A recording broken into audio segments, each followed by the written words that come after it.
Hey everyone, welcome back. This is Pete Arn, Jeremy Bonet, Cannonball Kurt, Mike, the Bull Furlano, and Pac-Man Packard right next to me. We are going to look at the Week 6 games, put our picks into place, and we actually have some exciting news coming into Week 6. And Kurt, you have your mouth full. Do you want to make the announcement? Man, you always make this circle of jerks so bad. Yes, guys, come prepared next week to have your photos taken. I've got an awesome idea for a real edgy kind of set. You need to bring props up. You need to bring your bling, your grills, whatever chains you have. If anybody has an awesome 80s boombox, that'd be great. Caps. Let's not bring any gats. Don't pack any heat. We are in the Y. We'll be shooting upstairs in the... Wait, what? We're shooting? Welcome to my world. We'll be upstairs in the, what do they call that up there, Jeremy? It's the SAC room, school age child care room. The SAC room. I thought we did the circle of jerks in the SAC room. Anyway, we'll be upstairs, so try to show up a little early to your game or be prepared to stay a little late if you like that glistening sweat look. I've got the first game, so we'll be starting probably right around 7:30. All right, great. Well, pictures next week. We'll be shooting up a lot of things, so make sure you bring your stuff. Be prepared. So we finished up with Week 5. Let's get to the picks. Let's see where everyone is standing. The Bob is still leading, 13 out of 16 picks for 81%. In second, we have Pete R. and Cannonball Kurt because we pick the same people every week, 63%. And then you have hashtag Conco Sucks and John Scotterton, each at 50%. And then Jer Bear, pulling in the rear, 38%. It's probably because I pick my team every week. Hey, you're going to have a big second half of the season. So that's the picks. We got some two guests, of course, again tonight. So let's get to the games this week. Jer Bear, what are the games? 6:30. We have a Tribe Called Quest versus Sugar Hill Gang. I should say at Sugar Hill Gang because we play better at home. 7:30 we have the Roots at Public Enemy. 8:30 Wu-Tang at Furious 5. And the Nightcap NWA at Run DMC. And once again, if you were the first name called, you are the away team and you wear white. So a Tribe Called Quest, the Roots, Wu-Tang, and NWA, you'll be wearing white this week. So let's get to the first game. So we have a Tribe Called Quest and Sugar Hill Gang. Sugar Hill Gang is 0-5 going against a team that is pretty much 5-0 at Tribe Called Quest. Let's get to our international correspondent. I mean, we have a lot of exciting parts about this game. Obviously, Sugar Hill Gang, I mean, based on last week's conversation, there was a lot of, hey, listen, if you're angry, you can win this game. And obviously, Sugar Hill Gang is really angry going 0-5. You know, Mike, what do you think is going to be really the difference maker coming into this game with such an angry team? I mean, I'm a little bit biased. I think our team's pretty good. But if Gianni's here, I mean, who knows what happens. Like I said, last week, our team, we don't really have a game plan going in. We kind of see what happens, and we try to adapt to that. So, I'm picking our team to win, but I think it's going to be closer than most people realize. Yeah, and I think, I mean, Gianni is such a competitor. The 3 seasons that I've been here, he's been part of the bottom of the standings, and I know that he's really looking to be out of that. He's obviously a big scorer. He's going to be a big part of this game going against Brett, who is leading the league in save percentage. Jeremy, you're coming into this game. You're 0-5, going against a Tribe Called Quest, who's obviously a big running gun type of team. What is your secret to winning this game? See, a lot of people don't know this about me, but I usually don't have a winning record on the team that I play for. Did you go 0-10 last season? I did go 0-10 last season. So 0-9-1. So, I mean, 0-5, that's a no-pressure situation for me. But sky's the limit. Sky's the limit. No, I think I'm picking my team because that's what I do every week. And I feel Gianni historically plays well against Brett. So I feel like if he's there, that gives us a boost. Even with Brett playing so well this year, do you think he'll beat him? Yes. Done. On top of the fact that, like you said, we played against a good goalie, top-of-the-line goalie last week. He didn't really have a good game, but, without G, we had the rest of the team put up 8 goals against a team that was playing great defense. So Yeah, that's true. I mean, obviously having Kurt and Furlano running against you, this is a running gun team that you guys are going against. To me, this unfortunately right now is still a no-brainer pick for me. You have to go with ATCQ. I think our league really thrives because of the competition, and I think this year especially the competition is just so lopsided. Where everyone is just battling against each other besides the 0-5 and the 5-0 team. Everyone else is right there. But every game you come into, both teams have a chance to win. I mean, Kurt, what do you think is your opportunity to beat Sugar Hill Gang this week? I'll be honest with you, I think our opportunity is going to be the fact that Steve is going to be facing off against Jeff and Mike and John Strachan. I think his head's going to be flying around on a swivel, trying to keep up with where that's coming from. And I really do think, I mean, it's funny. Bob's words about our team really stuck with us and made us realize, like, Mike, I think you're doing a little bit of a disservice to the team to say we don't have any game plan. We have a game plan, but it's that we don't really. It changes. It's very variable, and we're able to shift it during the game because we all do we don't have a role play kind of thing going. And that's what I was trying to get at. It's not that we don't have a game plan, but we don't have these set roles or like you're going to score the roles. You're going to be the defensive juggernaut. We just kind of go out there and we do what we need to do to win. Yeah, and I think that's been the difference maker for you guys all season. Besides that one game against obviously the undefeated team.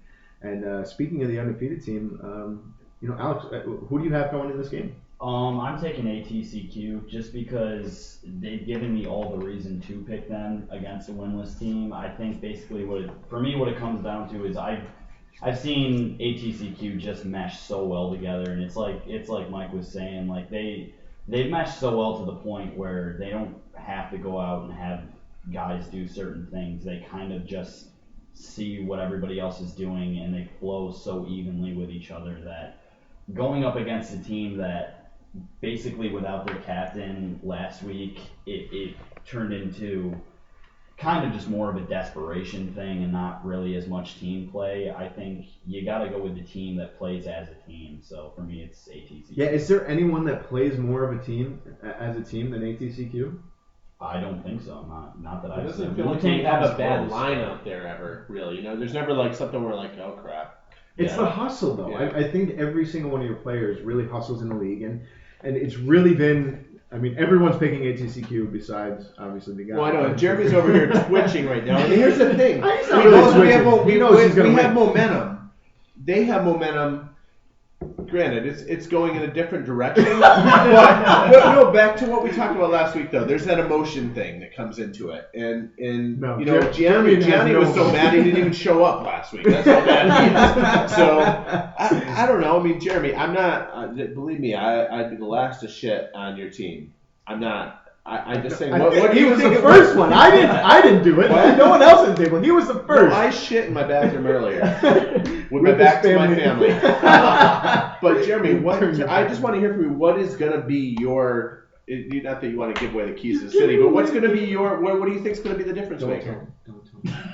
I think that when it comes down to it, we're going to score one or two more goals than your team does. And that's what's really going to seal the game for us. Well, that's math even Conco can understand. Wow, he got you there. I mean, that's really going to be. It's hard to argue with that logic. Yeah. So there you have it. You got to show your work. I need to see that equation. Show your work. Sugar Hill is taking this game by 1 or 2 goals, and apparently, if the math suits correctly, that's going to be the difference maker. But to me, you're looking at Brett, mid-year goalie of the year. ATCQ definitely looks deadly. Speed, endurance, relentless. It should be a fun game. Is this anyone's game of the week? Make sure you guys point that out for the rest of the season. Is this your game of the week? It's the game that I'm playing in this week. It is the game that Jeremy's playing in this week. John Chatterton's going to let us know after he sees it. Yeah, John Chatterton will let us know. So that's a 6:30 game. We have pretty much everyone taking ATCQ over Sugar Hill Gang besides Jer Bear picking his team, Sugar Hill Gang. So let's get to the 7:30 matchup. We have the Public Enemy playing against the Roots. No Andy and no Ian this week for the Roots, and I think once again everyone's going to be showing up for Public Enemy. So you have the number 1 offense against the number 2 defense in the league. Defense has really been the difference maker against the Roots this year. The 2 games that they've lost have barely been against defense, against ATCQ and then last week against Furious 5. So, I mean, they scored 10 goals in both of those games. So the Roots obviously have a lot of offensive firepower. But, I mean, when I'm looking at this game, we need 12-plus goals because we're averaging 12.6 goals against per game. So Austin and I and Dan, you know, and whoever our sub is going to be for this week, we need more than 12 goals this week. Do you know who your sub is? Yeah, I was gonna say the sub's kind of a big question mark for me. We don't know yet because obviously we have to get approval. I'm gonna put it out there that if Ian Smith and Andy had a baby, Jeremy is pointing at himself right now. In case you don't. You really want to play on Jesus, I can't get that image out of my head. I can't. I want to keep it in my head. I mean, come on. We're talking about Ian here. I don't think I'm not Andy, I hope you're not listening to this with your wife because you're really gonna put a damn Yeah, keep it going. vacation Keep it plan. going. Just add an Ian to that mix. So we don't know what the replacement is right now, but right now we only have 3 players: myself, Austin, as well as Dan coming or Dang. As we talked about it, but You're not gonna run DMC it? no. I am not Zach. So you know how Pete feels about run. Yeah, I don't like to run. I don't like to, but put a stick in my hand and I'll run. I have new gloves too. So Public Enemy looks to be a completely different team. Jared, what do you think about this game? And do you think that the Roots have a chance being down without Andy? I picked you, so I guess so. Okay, well, the audience doesn't know that. Yeah, talking to me like, yeah, of course. Yeah, I picked the Roots. Answer. Well, we're done. We're done with the podcast. No, I picked the Roots to win this game. Public Enemy played a great game last week. They definitely wanted to prove, I think specifically me, wrong.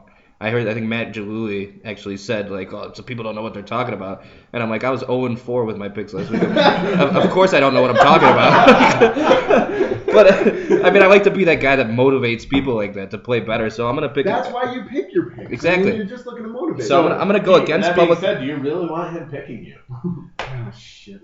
So I'm going to pick against Public Enemy again. Like I said, I feel like they definitely stepped up and they definitely started to change some opinions on their team with this game last week. However, I feel that Austin has a better night against Bill Rylick than he did against Tim Scott, and the tandem of you two guys kind of puts up some numbers on Bill that keeps you in the game and in my opinion brings you over the edge there. And that's really what I'm hoping for. I mean, obviously I'm looking for Austin and I to just really control the offense, because when we control the offense, everyone else kind of steps up as well. But Public Enemy did have a great week. Is that, Kurt, is that something that they can keep back-to-back weeks? My gut tells me, I was going for the Roots until you told me Andy wasn't going to be there. I really think he's a difference maker in much the way D'Angelo is a difference maker on Run DMC. Like if Run DMC is playing without D'Angelo, I'm not picking them. If you guys are playing without Andy, I have a hard time with it. I picked you guys last week and so did I. And you had and no Andy. So, but I think Public Enemy's really got a strong showing right now. I think actually Chris Enright is the kind of guy that gives you a run for your money, Peter, in the intensity department. Like when he wants to go and score a goal, he makes it happen. It reminds me of kind of like vintage Dan Hook. Like he'll go around the net and score on his own rebound kind of thing. And I think Matt showed how valuable he was last week. And Tim, as long as Tim doesn't punch someone in the neck, I think he's up for scoring a lot of goals. Tim, we'll get to that in a little while, Tim. Don't you worry. Tim doesn't punch someone in the neck. So speaking of a really nice fair play, we got to go to our international correspondent, who is probably the nicest people to talk to. Mike, what do you got for this game? Well, I'm going to apologize to the outside for the team that I don't pick. He's so diplomatic. He's apologizing to the team that he doesn't. But, regardless of whether Andy's there, I had Public Enemy winning this game no matter what. Chris Enright, he's a great player, and I think when he plays against a team that's unable to frustrate him, he really shines. He'll get 6-7 goals. The fact that Ian isn't here, I think, is more dangerous than the fact that Andy's here, because Ian would frustrate Chris to no end. That's an interesting. But now that Kristen kind of has free reign to do what he wants, for the most part, I think he'll be the difference maker in this game. And I do think that Public Enemy will win. Unless we have the Andy and Ian baby child. Love child. This is true. Into this game. Gotta think about these things. So we got a lot of great points coming to this game. I think we really need a fresh look at things. So the guy that's 5-0 right now. I mean, Alex, who do you have winning this game? I had the Roots before you mentioned that you guys were going to need a sub. So I think that's, for me, it really, really hinges on who you guys have subbing. Because these are two very offensively strong teams. And two teams that, at least from my experience, don't play the strongest defense. There is defense there, but it's not the strongest defense between other matchups this week. So, but I'm still gonna stick with the Roots. I think you guys are. I think like Jeremy said, I think Austin's gonna have a very good week against Bill. I think I've seen you, Peter, come way too many times, just have these surges in the third period. Okay, you know what? All right, yeah, I heard the laughing. I'm trying. Welcome to the podcast. There's so many holes to fall into around here. I've seen Peter. I can't even come up with something to say now because you guys are just going to shoot it down. I've seen Peter score way too many times. Oh yeah, yeah, you have. All right, I'd like to finish strong. What can I say? I think this is my game of the week for sure. Because I think this is going to be the closest battle this week. But and I think it's going to be a very close game, if not an overtime game. But I'm going to have to go with my gut feeling on this one. Say the Roots are coming out with it. Yeah. So another pick for the Roots. I mean, this game really seems to be back and forth. I mean, you have for everyone else's sake, I believe I mentioned this, but pretty much everyone picked the ATCQ, even the guys that are not here, the Bob, Conco Sucks, and John Scotterton. And this week we're really kind of changing around this game specifically, and this is my game of the week too. Is even without Andy, obviously not having Andy's really hurts us. Not having Ian's really going to hurt us, but Austin is really going to have to step up. I'm going to have to play definitely a huge game. I enjoy playing against Chris. He always brings out his A game when he's coming against me. So to me, it's going to be a tight game. We have three guys. I have no idea who the fourth person is going to be yet. I got to pick Public Enemy right now simply because of the way they played last week. With that being said, that works out in my favor because we should win this game because I'm picking against us. But who knows? I really do think this is going to come down to the wire. Austin shoots really well up top, which was pretty much our downfall last week because Tim really covered the upper half of the net. So with Bill going down on his knees so early in the game, that's what we're going to hope for. But who knows? I mean, Chris played great defense last week against Joe.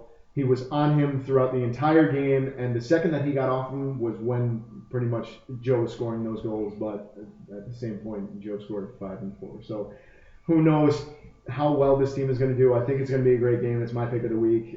Anyone else's pick of the week? I know Alex said it was as well. Anyone else? No? Okay. Oh, we'll see where it goes from there. All right. We'll let you know. Let me know. Okay, so we've got a lot of John Scottertons in the house. So we're going to get to the Game 3 matchup. Game 3, we have Wu-Tang and Furious 5. Furious 5 on a 2-game win streak. Wu-Tang is still undefeated. Anyone here have Furious 5? Silence. So we have people picking Wu-Tang to go 6-0, and I guess let's get to the guy that's on the team of the undefeated. Alex, what's the reason that you guys are going to go 6-0? All right, quick question: does anybody know if Gaffey is not there? Wonderful. That's what we hear. Like I said in the last podcast we did, Gaffey was really the thing for me watching Furious 5. I think if Gaffey is in that lineup, that's a very scary team to play against. They play very well with each other, and you have, between Trado, Paradigm, and Gaffey, you have guys that all know what they're doing offensively at least. Without Gaffey in that lineup, you have Paul shooting his long shot, which it has been said in this podcast, doesn't work as well as it used to work anymore. And I know, at least from my experience, and I'm gonna probably shoot myself in the foot with this one. Can you stop it with all those jokes about shooting yourself? We have a sensitive audience. Pete Skidmore is a little upset about this. I know every time that I can see Paul. I've been fortunate enough to play Furious 5 when I subbed for Sugar Hill Gang. Every time I was able to see Paul's shot, I stopped it because I could very clearly see it. And that's the thing with my defense now, is I've told them through, well, at least through the first 4 weeks, that let me see the long shot and I'll handle it. Just clean up the rebound and make sure there's nobody in front of me. And I think if we can do that, which I know we can, I think we're going to shut Furious 5 down, because without Gaffey, the only other person we really have to worry about is Trado, and we have a solid defense around me, at least that I'm confident in. I think we can shut Trado down. We really just have to keep Paul. We have to keep Paul to 4 or 5 goals, because he's not going to not score goals. That's just going to happen. But we have to keep him to an uncomfortable amount of goals for himself, and we have to keep up the offensive pressure. But it's a great point there. I was right there with you. I think actually with Gaffey in the lineup, Furious 5 has my vote simply because of last week. But without him, you're looking at Paul needs to score at least 7 goals to take over Wu-Tang, because I see you guys hitting double digits. So you're looking at 7 from Paul and then possibly 3 from Jesse, and that gets them to 10. I just don't see the combination. So without Gaffey in this lineup, do these guys have a chance? Well, I think Alex just gave them the keys to the city. I think Pete and Brad know exactly where they should position themselves. Yeah, that's a confident captain. With their butts right in front of you. But I think that Gaffey once again is a difference maker for me. I think Wu-Tang is hard to dominate against, and there's a lot of veteran players on it. So I think that I'm going with Wu-Tang. Hands down. Like I said, I'm with you. Whoa, no brainer? Well, you just said hands down. Well, it's not even a no brainer. Okay, well, hands down, no brainer. No hands on my brain. No hands on my brain. Yeah, I don't even know what that means. We'll throw our colloquialisms around, but ultimately, you're using too big of words now. Come on. I think that Wu-Tang will be able to relatively easily take Furious 5 without Gaffey there to frustrate like they did with you guys last week. And it seems like your teammates right there with you. Mike? Yeah, I mean, I'll be honest, if Gaffey was playing, I would take Furious 5 in this game. But without Gaffey, I mean, I don't know where the offense is coming from. I mean, no disrespect to, Peter, Brad, but I mean, Gaffey, scored 5 goals. Paul scored the rest for the most part.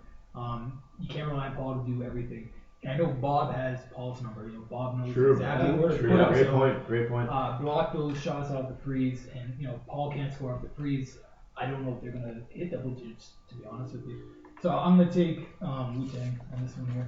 So, but in that aspect, are we looking at, is Wu-Tang going to be able to score 10 digits or double digits? You got John and Steve are in there too. They're always good for at least 5 or 6 goals between the two of them. So I did the math in my head. It seems John and Steve. Yeah. 5 goals between the two of them. Chatterton and Steve. Steve's been getting averaging I think 2 goals. You're talking about per game, stats I think. right here. You're talking about the stats. Yeah.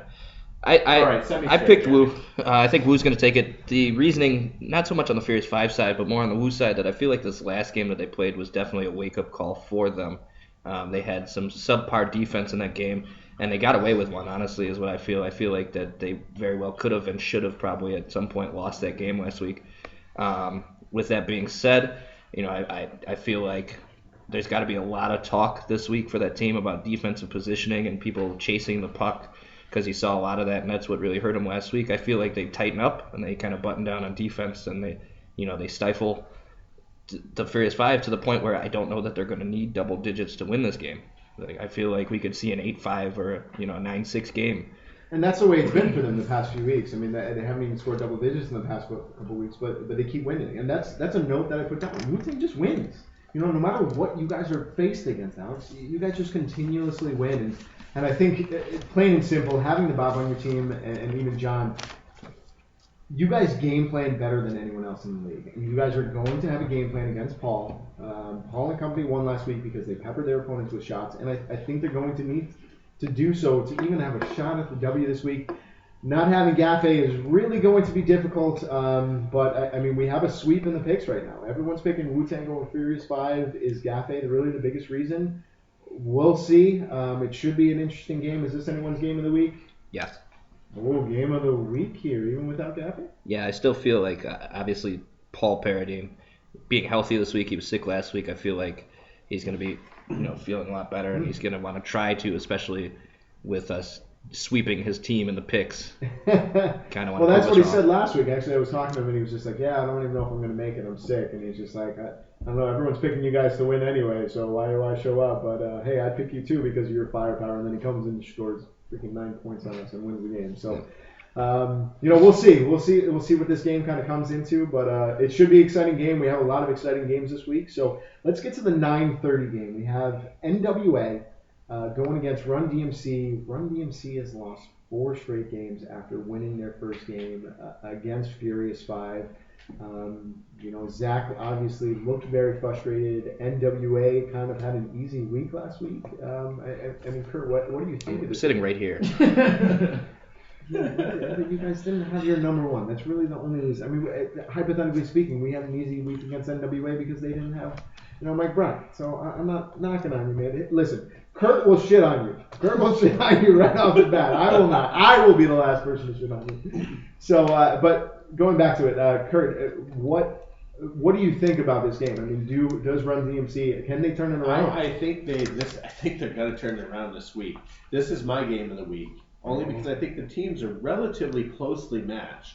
I'm looking at the firepower on both sides. For Zach, you've got a Bryant. For D'Angelo, you've got a Sturgis. And they both have relatively good defenses. I mean, JJ has been lower in the points, but I think that's because he has been holding down the defensive end for Run DMC. And, Rob was playing his ass off in the third period of the last game, which really gives me hope that they can hold off some of the firepower from NWA with their defense, Run DMC's defense, and that's why I guess it's a hard choice, and I'm going to go with Run DMC, but boy, I feel like it's the eke by. Really, just an eke by. So you think this game is really going to be close? I think it's going to be close. My games of the week, unlike an offensive firepower game or something, tend to be the ones that are real close. Like that fourth game last week was a game of the week just because it was exciting and it came down to a lot of emotion and physicality and a lot of strategic moves by teams. So this is going to do it too. So every time Conco's had a bad week though, he's had a big rebound week, and last week he had under an 80%. Lately, Conco's been having great rebounds, but it's when he's subbing for other teams. True. Was I just the first to shit on Conco there? You're just shitting on everyone this week. So, but I think coming into this game, though, we have a very similar situation in game 2, where people are kind of up in the air with it. Jeremy, what are your thoughts on this game? I mean, is this a game that can go either way, or do we have a favorite? I'm favoring Run DMC in this week. Maybe it's bitterness. I think historically I pick the team that beat us the previous week to lose every week afterwards. So it could be a little bit of that. It's a sour grape strategy. Yeah. But I feel like, just looking back at Conco, obviously, if you're looking at the stats, he usually has a bad week, then a good week, then a bad week. He's back and forth. I just can't get past 8 goals to a team missing their leading scorer. And I feel like the firepower of Run DMC, they're due, and I feel like they have a big night on Conco. Big night on Conco. So we might be looking at another under 80% save percentage, and as far as we know, everyone's in the lineup this week for both teams. Zach obviously is ready to win the game. I have NWA in this game. I do. It's simply because I think NWA is better than a lot of people think they are. I think they're in the top 3. Top 2, when we get to the power rankings for the Bob and I on Monday or Tuesday, or probably Tuesday or Wednesday, we'll see how it goes.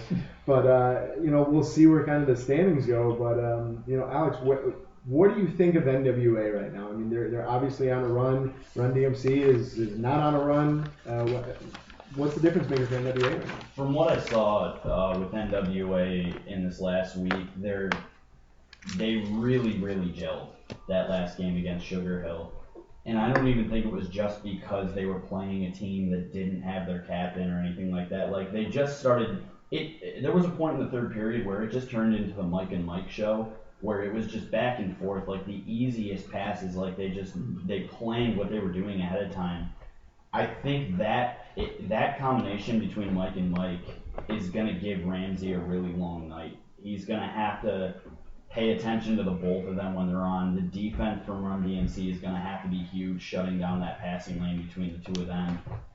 But that was the other thing with NWA, was their defense was so sticky this last week. They played very, very tight defense, and it worked for them. And for some teams that doesn't work. Some teams like to do the zone defense thing, but these guys were tight defensively. And I think that unless Zach and Brian and JJ all come up big this week, which we honestly really haven't seen them do that much as of late, I think NWA just has cleaner, better opportunities than what Run DMC is going to throw at the net. Yeah, and once again, we have Steve Newberry in the lineup, who I speak high praises to every single week. Jamie Mouthful Letters, is that it, right? Yeah, I think so. It's like Scandinavian, so it's all right. Jamie Habits of mispronouncing it. And then obviously the roar of Dave Foes, I think scares most teams from even just playing him. From being on the floor, so you have a great NWA lineup. Furlano, what do you think? What have you heard from the Canadian side? I mean, to be honest, it really depends on what kind of Conco we see. Do we see a grade A Conco, or do we see a lesser Conco tonight? Or it's Wednesday. Tonight, no, yeah, he's playing tonight because of how poorly he played last night. I mean, I have NWA as my team. But I mean, this is my game of the week as well. Both teams I think are evenly matched. I think Conco steps it up. He plays a great game. Obviously, Mike and Mike had great chemistry last week. Steve Newberry is an energizer bunny. He's always running. He's always at you. I mean, he never rests at all. And as much as I want to see Zach Davis kind of turn around and score a bunch of goals, I think he's angry. I think he does come out with a big game. I don't think it's going to be enough to stop NWA, so I go with NWA in this one here. Yeah, so we have some pretty significant picks towards NWA, but at the same time we do have people picking the Roots and Run DMC. the Run DMC. Sorry, it's not always about you, Peter. Yeah, well, someone's got to be selfish, and I'm glad to be the selfish person. So Run DMC and NWA, it's big flip flops. You got the Public Enemy and the Roots, big flip flops, but then you have some consistent picks with Wu-Tang and A Tribe Called Quest. We'll really see. The competition this year has been a lot of fun. I think, like I said earlier, every team, every game has a chance to win. So we'll see how it gets to. But it is mid-season. It is mid-season. So let's get to some of the awards. So obviously we have so many awards to give out. We have the Charlie Conway Most Improved Award, the Marfione Conco Goalie of the Year Award, the John Chatterson Defensive Player of the Year. Cannonball Kurt, you officially have a trophy named after you, the Get Nutty Award, Rookie of the Year, MVP.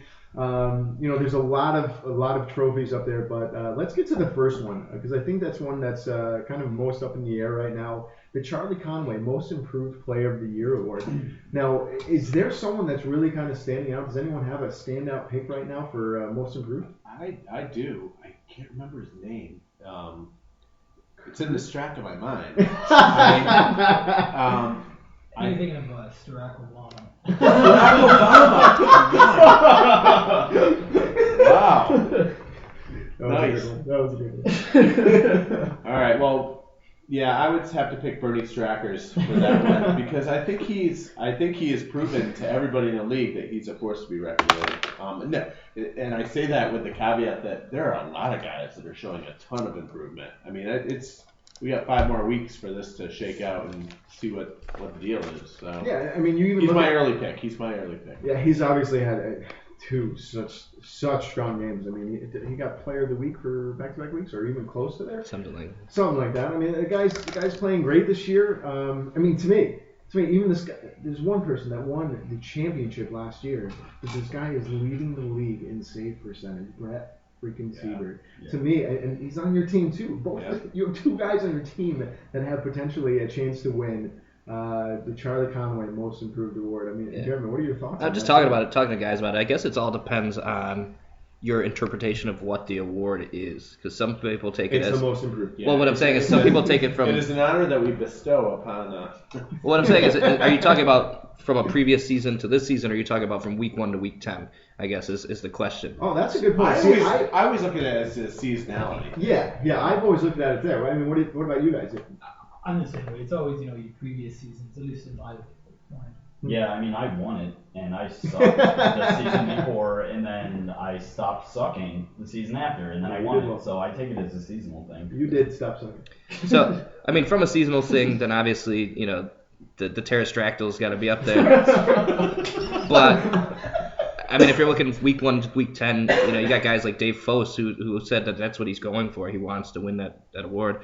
So well, then he's not going to get it because you can't ask for things. Right? That's true. But, I mean, if you're going season to season, obviously, John Strachan, he's got to be in the equation there. If we see a couple big weeks from Pat C again, you can see him in the running. And they're all on the same team. I mean, is there any other team that has a most improved player? Well, I mean, I gotta and I don't know if he'll do it, but I think Alex is in the running for it again, back-to-back seasons. I don't know. I Is mean, that everyone I see his if he name improved pop both up every seasons, week. then yes. Every week, Alex had a massive week. I mean, how many times can you say that over and over again before you just can't deny the guy is doing a great job? It's funny because I was actually looking at the stats. It's not even what you were talking about season to season, but game to game, you've gotten better every game, and I've been really impressed with you this season. You have a great team in front of you, but congratulations to your play this year. Dark horse, if he comes up and plays a bigger offensive part in our team like he needs to, Dave King would be my dark horse. Yeah, I do. I've sung praises about Dave King simply because of his last name. I just want to make sure that if he ever becomes a King, I want to make sure that he likes me. So, he's a genuinely nice guy too. He played on the Nice Guys and the Classic, and he was so quiet and nice. I also played on the Nice Guys, so that's a line of shit. He might even be Canadian. I don't know. He's that nice. Really? Wow. So that is the Charlie Conway most improved. Let's look at MVP. I think it's pretty easy vote right now for me at least. It is easily Joe Gann. Yeah. I mean, I don't think anyone. Oh, else. I thought you were saying you were voting for you. Well, yeah. I'm voting for myself. Vote for me, you said. I'm voting for myself, but I think the favorite is Joe Gann. But he's having a great year. The Cannonball let's get to that one. So the Cannonball Kurt, you've won it 3 times now, right? Oh my gosh, we're on this one. Yeah, we're on this one. So you officially have an award named after you. And for those of you in the league that don't know, the time that you win three times that specific award, you get the award named after you. That's why we have the Conco and Marfione Goalie of the Year award. But Cannonball Kurt, Get Nutty award. Who do you think, being the fact that you are such a champion at that award, who's got it right now? I think it speaks to my ability to play in this league. The fact that I didn't realize I'd won it 3 times. But you talked about it for the past 3 years. Hey, I just get tired of it. I'm always in the running for it. I'm like the Mitt Romney of the league in terms of always running for it. Yeah, Ian Smith always has a lot of people shaking their heads or gesticulating wildly, as in Alex's case. But there's a couple other guys that, I think some of the defense that we're seeing played in this league is going to decide to get Nutty for more than just crazy plays. We just see some guy. Dan Gladding. Got the first game had 2 shots against Mike Furlano to the face. Who gets hit in the face and then continues to jump down on the ground after that, and he's actually doing it more than before. I think it might be, brain damage, but I think that he actually crouches down off the freeze. I was watching that yesterday, and he just he sits down in this crouch off the freeze. I'm like, you're gonna get hit in the face. We blocked so many. That was the crazy part about last week is we blocked so many shots and still we let so many shots through. So it's gonna be a fun award to get to. But then I think another difficult part is because Kevin's been having a rough year. He's won back-to-back John Chatterton Defensive Player of the Year. Is there anyone that really stands out this year for the Defenseman Player of the Year right now? I feel like there's a lot of underlooked defensemen because you're seeing a lot of... Of course you, right? Well, no, yeah, but you're seeing a lot of offensive guys they're also playing really great defense. Like Jeff Burge is an amazing True. defender, but it gets lost to the fact that he's putting up 5 goals in games. Same with Paul's been playing great defense this season as Stopped us well. this week. So I mean, those guys, like I said, you don't really think about that aspect of their game because of the numbers that they put up on the other side of the gym. With that being said, you got people like Bob who are blocking shots out the freeze. Jamie, another dark horse with like that block off the freeze. I hit him in the shin and the nipple, back to back. The nipple off the freeze? Yeah, Wow. backhanded Shipple. it right into his nipple.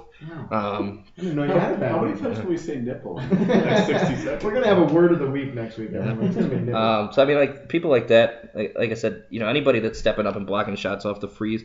Again, a lot of it is how you interpret the award again, because you got guys that block shots, but then pass it right back to the other team. So I mean, is that really a quality defense? I'm sure he's blocking that shot from giving through, but then he's turning around and turning it over right again on the same play. You're right, versus like defensive players Yeah. who are able to control To the the puck pocket and and bring get it back to up. the guys in their zones, and that's why, like I said, you got to look at guys like Jeff Burge and Paul, because they play great defense and turn it into transition offense off the play right there. No, great points. I mean, Paul was a big. I mean, we look at the game last week. I mean, we only had, I think, 2 assists on our 10 goals. So, I mean, that's something that I think for a lot of you actually brought up in the write-up is everyone's talking about assist ratio to goals, and I don't even know if it's assist ratio to goals, but really how many assists that you let up, right? Yeah, I mean, it's just totally off the top of my head last week, but I feel that the more assists you give up, the less good defensively you are, because guys are passing back and forth, you're not able to stop that. Whereas if you're better defensively, you're forcing those shots from the outside or off the freeze. Although I mean, my dark horse for the defensive award, I'm gonna go with Kurt on this game. Kurt stifled Chris Enright. Kurt stifled Zach Davis. He was diving around last week. I think he's a dark horse to win this award, and not just because he's on my team. How do you feel about that, Kurt? I might have to go shit. Well, he's not going to shit on his team. He's going to shit on Jay. He's going to I'm shit gonna on just- everyone else. So he's going No, to I shit mean, on. And it's definitely not because I saw Kurt's cocking about. And by that, I'm not We're even going to gonna need to put show notes out with this. No. so we can explain I why. like the fact that he said that because he's such a nice guy, obviously coming from Canada. But if you're part of the podcast, you'll. He compliments everybody's cat like that. He does. That was the first thing he said to me. Alex, do you have anyone specifically that is a front runner right now? All the aforementioned guys are pretty good up there, but I think John Chatterton is actually underrated as far as defense goes. At least, I think that everyone's picking someone on their team. I might be Underrated. The guy. surprised. John Chatterton is. Yeah. The guy the award's named after. Defensive award. Yeah, he Well, can't I win. didn't know that. I'm a new kid, right? He can't win. He can't win. Yeah, Well, never mind then. I don't know if we've revised those rules yet. I don't have anyone that I'm going for. We've talked about it, Yeah, I think Kurt has been playing better defense this year. You're throwing your body around a lot, but it's in it's in a more It's in a good way this year. Yeah, it seems to be more technique. I'm like the than, slutty girl that finally got a steady boyfriend. Yeah. Yeah, it seems to be more in technique. Even though he hasn't put the points up, I still think Kevin Baldwin is a very good defensive player. Tim Anderson is always up there, but yeah, I don't know. Right now, I guess it's like Jeremy said, all the guys are kind of getting just buried under all the offense that we're seeing. That I can't at this point, this early, I don't think I could really pick someone that I would like. Yeah, and that's totally the way you. Some of our best defenders are like Gaffey's been MIA for a lot of it. He's always a perennial great defender. Yeah, everyone's just not working on their priorities. I gotta put Steve Newberry in the mix. I talk about him a lot. This guy, honestly, if he is just focused on the number one guy, this guy stops things. This guy is just such a relentless player, a relentless hustler. So, but yeah, so those are just a couple picks for the awards this year. We had a lot of fun going through them, and we'll see how they kind of play out for the final 5 games. So we'll get to the question of the week. But before we get there, I'm not trying to campaign or anything, but I did face wash a ref this season. So get nutty. Get That's nutty. true. That's a rebuttal? No, we talked about, Bob and I talked about maybe we should probably have one rebuttal question. Is this the time for it before we get to the question? Do you have a I do. rebuttal You know question? who had a rebuttal? Oh, It was okay. Mr. Brickwall himself, Tim Anderson. Okay.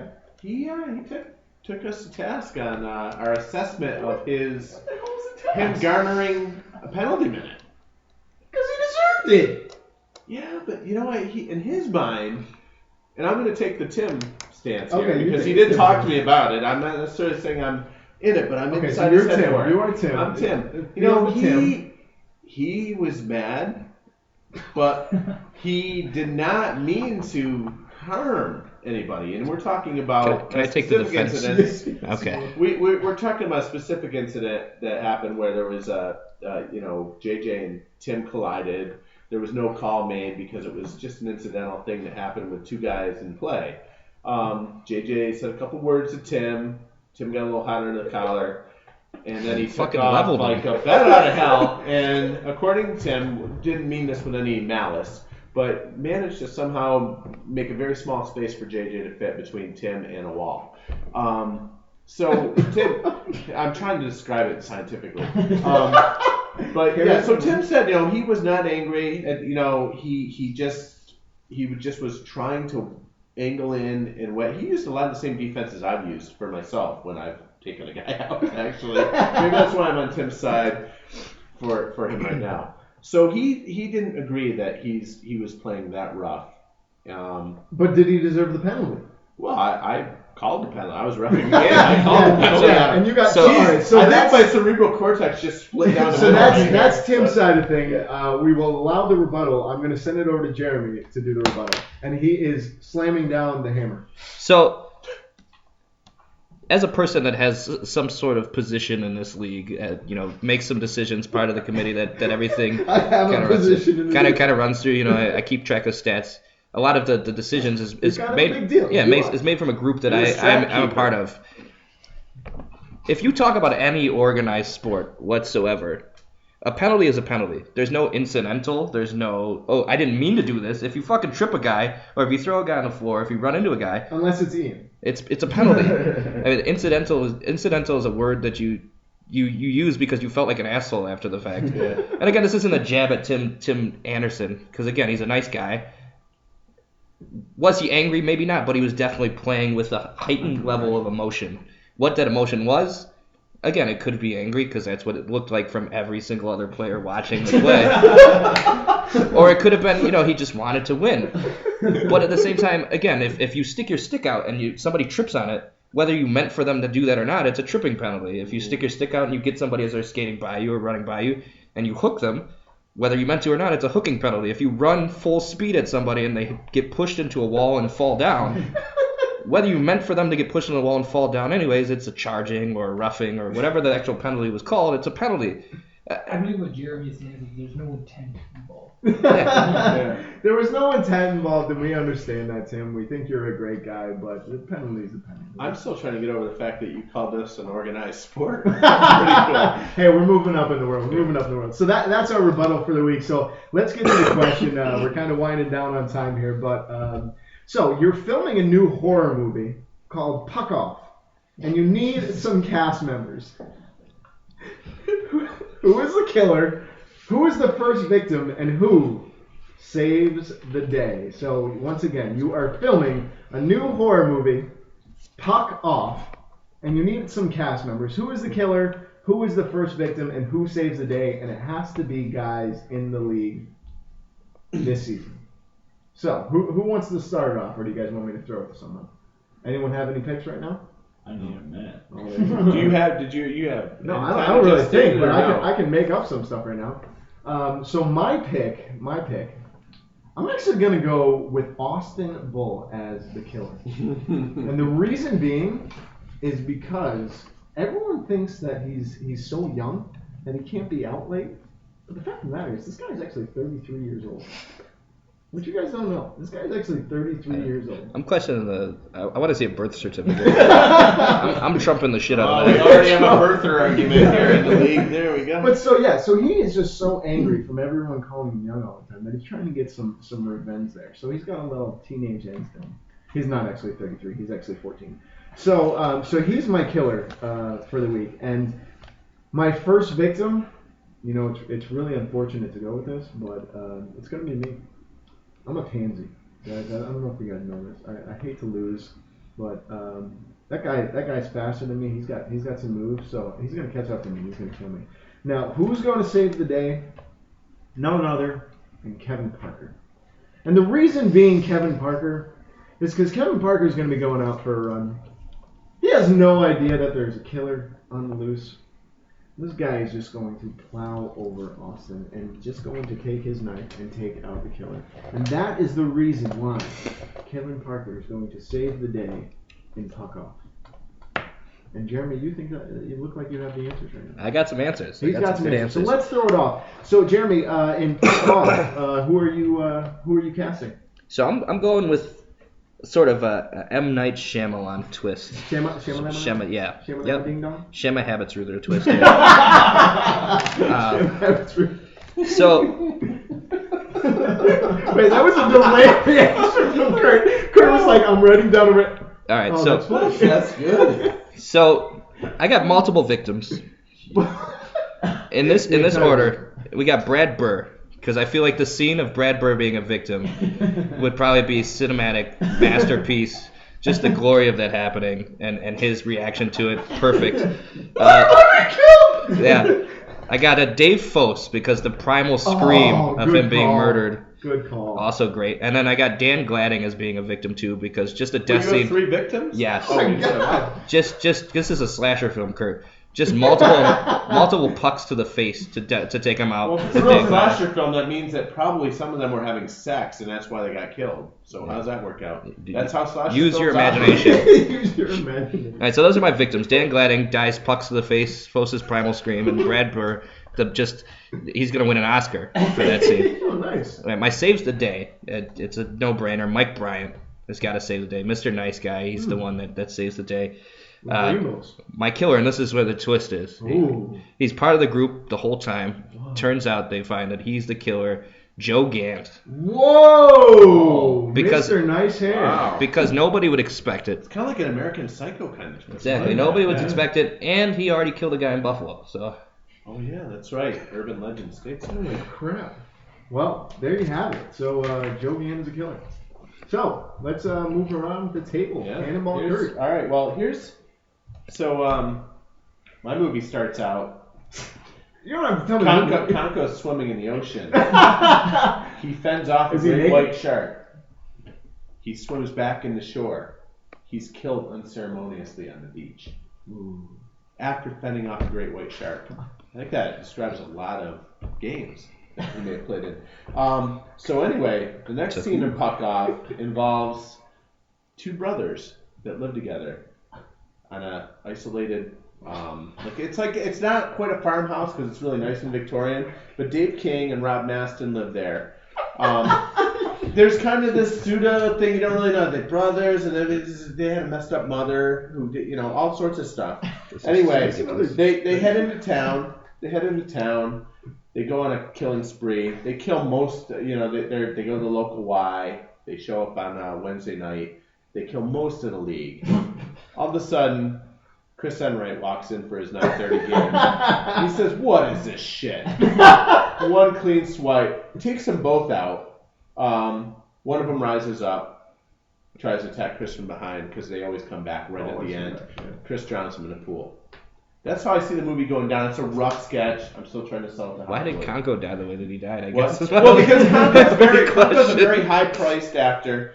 We could only afford him for the first part of the film. And besides, we just wanted his name on the credits. I mean, he was already committed to another project, so we only get him for 2 days. of Fair filming. enough. Yeah, what other projects All right. is he on? So, let's pass that over to the king of the specialist. What do you got there, Mike? So, I mean, this is one of these big budget Hollywood films. So we're gonna go with Big budget. Michael Yeah. Bay.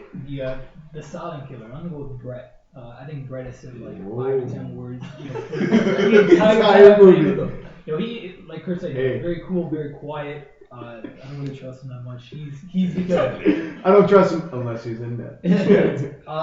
First person that dies, obviously, this is a Hollywood film. Johnny dies. That's self-explanatory there. Johnny. I thought you said Johnny. I was like, who's Johnny? And then it made sense. Yeah. Who's Johnny? And A then short circuit reference.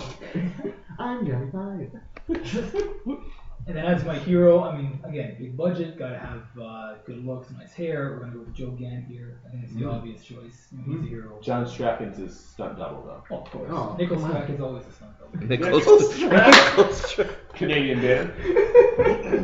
All right, so we got over to Alex now, the undefeated man. Alex, the only one Who who you got got? acting chops, right? So that's Yeah, so I'm gonna reveal the killer at the end because that's how I see this Ooh. going down. So the first victim, I gotta go with somebody who's you're very sympathetic towards this person. This guy doesn't deserve to die the way he's dying. Yeah, me. I gotta go with Mr. Canada over here. I gotta go. Mike Furlano's the first to die because you feel bad for this guy. He didn't do anything wrong. He's the nicest guy in the world. You can kill me. Dead. It's okay. I mean, Nick I Dawes. will apologize. Right. His last I'm words sorry are, that I'm "I'm so bleeding sorry on you. you I'm did sorry. I didn't mean to. Sorry, I blocked your nice stroke. I gotta go. The hero at the end of this is gonna be Brett because Brett is the silent guy who saves everything in this league. So two different treatments here. yeah, well no, yeah, Brett is my silent hero in this one because he's just really good at saving things, especially this season. I'm gonna go. My killer on this one is gonna be someone you wouldn't have expected, Tim Anderson. And why did he do it? He just kind of flew off the handle for a second. He didn't mean to do it. It was an incidental kill. I'm so sorry. Listen, I'm not sorry. Sorry, I'm not He sorry. didn't apologize for I'm it, not but he apologizing. still did it. I am not apologizing for it. So there you have it. Great answers, guys. A lot of fun. So those are your puck off. Make sure you write in the comments below on what your favorite puck off movie is. We are going to take the budget from the podcast, and actually put into creating this film. Kurt has already agreed to film everything and expense it. So that is going to be your week. Let's just. No. But no, just don't forget the pictures next week. Apparently we're gonna film Puck Off. The joke is over. So yeah, don't forget the pictures next week. We really appreciate everyone listening in, and make sure you put your notes down in the comments below. Once again, guys, thank you so much to our international correspondent Mike Furlano and then Alex Packard coming into here. Guys, did you guys have a good time? Oh, great time. It was actually the worst experience of my life. Thank Awesome. Well, thank you guys for having the worst experience of your lifetime. You guys are listening to the worst podcast ever, The Circle of Jerks. Is it Wednesday yet? Thanks, guys.